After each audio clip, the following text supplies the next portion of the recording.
так упрямо. И если бы не твой милый голосок, я бы упал, сделав последний вздох. И звезды мирно падали, как будто для меня. Я каждый раз загадывал тебя не потерять, но больше не могу, я просто мучаю себя. Теперь ты пожалел меня.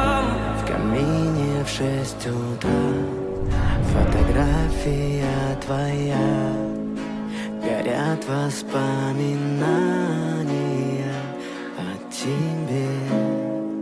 У камина в 6 утра разбитая душа, все твои обещания пустота.